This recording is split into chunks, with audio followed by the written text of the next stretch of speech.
Oi, gente, bom dia. Bom dia, nono ano, tudo bem? Passando então para corrigir nossa unidade 3, tá? Revolução Russa. Partiu? Partiu. Pessoal, essa imagem aqui, na verdade, essa questão aqui do jogo rápido, página 449, tá pedindo para falar sobre a situação daquelas pessoas da Rússia, dos trabalhadores, como é que tava a vida lá. Vida complicadíssima, né?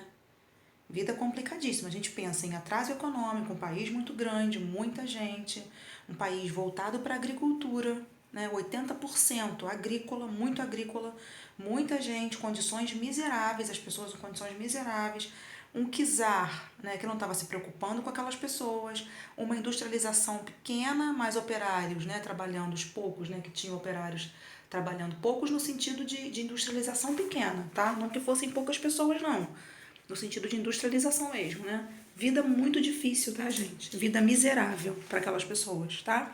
Um inverno muito rigoroso, uma agricultura que não estava conseguindo alcançar aí, né, alimentar todo mundo, porque um inverno 20 graus abaixo de zero, até mais, né? Abaixo de zero, então a vida estava muito difícil, ok? E os operários aqui especificamente, exploração, má remuneração, más condições de vida, tanto no campo quanto na cidade, tá?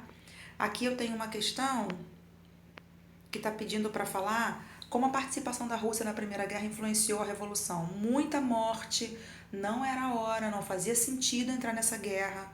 Diminuir essa tela aqui. Não fazia sentido entrar nessa guerra, tá? O czar vai entrar na guerra e as pessoas passando por essas condições de vida, passando por situações miseráveis, passando por situação ruim e vão morrer na guerra. Uma guerra que, na verdade, não tinha que entrar. A Rússia estava com problemas muito sérios dentro da própria casa e foi se meter com outra coisa, com problemas externos, tá? Página 452 traz pra gente aqui a situação dos trabalhadores da Rússia. De novo, olha, repetido aqui, ó, tá? Trabalhadores russos, campo, miséria, fome, né? Exploração na cidade, indústrias, explorando muito essas pessoas, né? Já falamos lá no exercício anterior, má remuneração, más condições de vida, tá? Teses de abril. Pessoal, essas teses de abril, número 2, são, visavam principalmente a reforma agrária e a direção das fábricas pelos operários. Essa era a ideia do Lenin, tá? Além, obviamente, da saída da Rússia da Primeira Guerra Mundial. A número 3 tá pedindo aqui, ó, eu marquei aqui embaixo em vermelhinho na letra A, quais as características da sociedade russa que o Lenin procurava enfatizar. O Lenin ia, na verdade, o Lenin falava muito da falta da comida, da falta de paz, da falta de terra. Por isso que ele falava muito de reforma agrária, né? Uma divisão de terra muito difícil, uma concentração de terra na mão de uma elite agrária, e as pessoas que precisavam de terra para plantar, pelo menos para poder comer, não tinham onde plantar. Então eles vão explorar, essa elite agrária vai explorar muito esses camponeses, tá? E o Lenin, a ideia dele, na verdade, aqui respondendo ao número 2, qual era a intenção dele ao tratar desses temas, era fazer com que essas pessoas se levantassem. Olha o que vocês passam, olha como está a situação de vocês, tá? Era essa a ideia. Qual a estratégia utilizada pelo Lenin, letra B, para conseguir o apoio popular? Ele vai na veia, ele vai na ferida do povo, né, que é a fome, que é a comida, né? E aí é onde o povo fica mais amargurado com aquela situação, tá? Vou aqui para a próxima tela. Perdão, diminuir mais um pouquinho. Próxima tela aqui, página 453. A página 453 traz pra gente aqui, olha, a letra C, segundo Lenin, qual o limite do alcance da Revolução Industrial? Acabar com o capitalismo na Europa. Era essa a ideia, tá? De acabar com essa burguesia, com essa elite agrária, com essa elite que tem indústria, acabar com esse capitalismo ali e implantar o socialismo, tá? As previsões de Lenin, letra D, acerca do fim do capitalismo se concretizaram? Não, né, gente? Na verdade, o capitalismo vai se fortalecer no mundo inteiro, tá? 4. Identifique e escreva as características do governo de Stalin. Pessoal, o governo do Stalin, a gente vai ver o culto à imagem, assim como você vê com Hitler lá na frente. Tá? Quando a gente fala Hitler, a galera associa mais o culto à imagem, o culto ao líder, né? Ele vai se voltar aí para a educação, vai se voltar aí para os mais jovens, para as novas gerações, né? Voltado aí para o partido, para o regime socialista. Quando a gente vê o Hitler na frente, também ele vai falar muito com esses pequenos, com os mais jovens, sobre essa questão do nazismo, para colocar isso na cabeça da galera, aquele poder de oratória, aquele poder de fala, sabe? Esse cara aqui também vai ter, tá? O Stalin. Explique como ele assumiu o poder na Rússia. Quando o Lenin morre em 1924, vai ter uma movimentação ali de quem vai assumir, né? E aí o Stalin vai chegar ao poder, tá? Vejam essa imagem aqui do Stalin, perdão, com esses pequenos, né, com a questão da educação, com a questão de incentivar aí, né, de trazer essa questão aí do regime socialista para os mais jovens, né, porque eles, na verdade, estão com a cabeça agora, né, mais voltada aí para a política, é uma galerinha que está começando a aprender as coisas, então a ideia era essa, tá?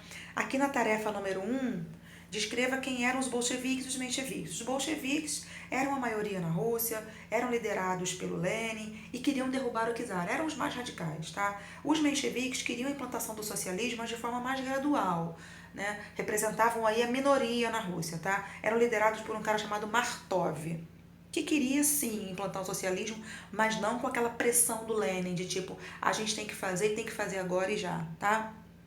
Diminuindo aqui a tela, vamos trazer a próxima tela, corrigindo a página 454, vamos lá aqui, número 1, perdão. Explique com suas palavras no que consistia a nova política econômica. Pessoal, a nova política econômica é uma estratégia, na verdade, vocês vão fazer com as próprias, mas tem que estar passeando muito por isso aí, tá? Uma estratégia para organizar a economia da Rússia lá em 1922, tá? Analise afirmativa a seguir. A NEP favorecia o retorno do capitalismo? Não, gente, não era isso que eles queriam, não. Tá? Era só aquele momento ali de se aproximar de alguns capitalistas, de se aproximar do capitalismo, mas não implementar o capitalismo na Rússia, não. Ok? A ideia não era um movimento definitivo, era se aproximar do dinheiro desses capitalistas para organizar a Rússia. Mas a Rússia, nesse momento aqui, está tentando implantar um socialismo, tá?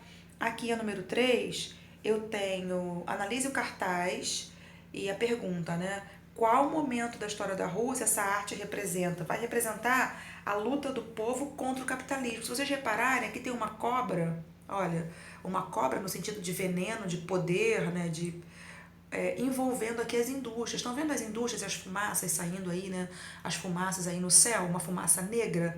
Essa cobra está representando esse capitalismo, tá? Então aqui a gente vê na 4A uma luta do povo, se vocês repararem aqui embaixo tem algumas pessoas contra essa cobra, contra esse capitalismo, tá? Que na verdade estava existindo muito ali, né? Contra isso que eles estavam lutando, esses socialistas, tá?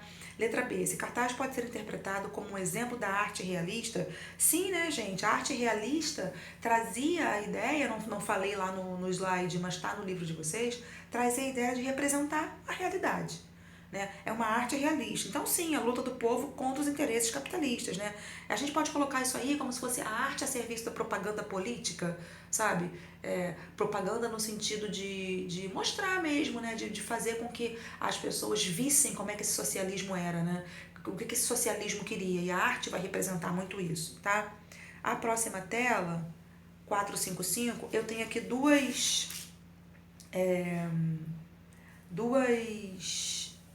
objetivas, né? A 1 é letra B e a 2 é letra A. B, A. Tá?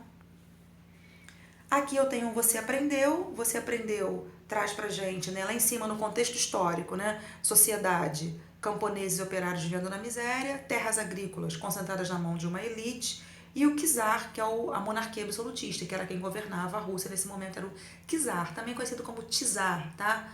Não era rei, era um imperador, vamos dizer assim, é chamado de czar.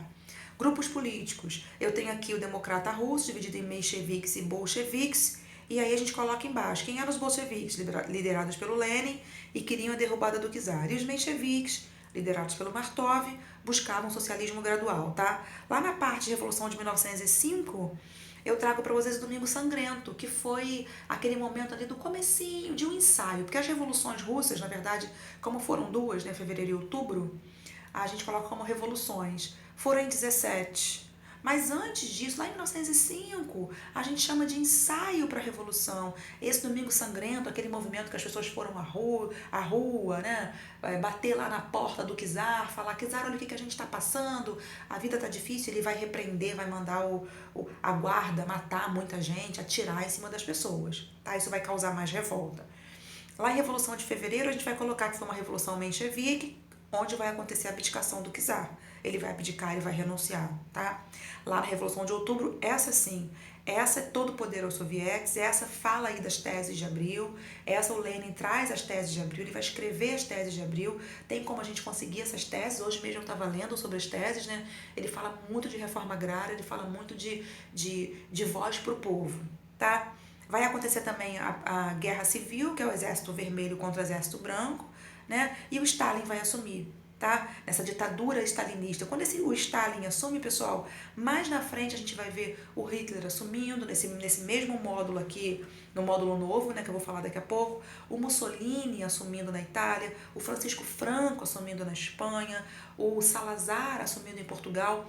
A gente não fala muito de Espanha e Portugal, não.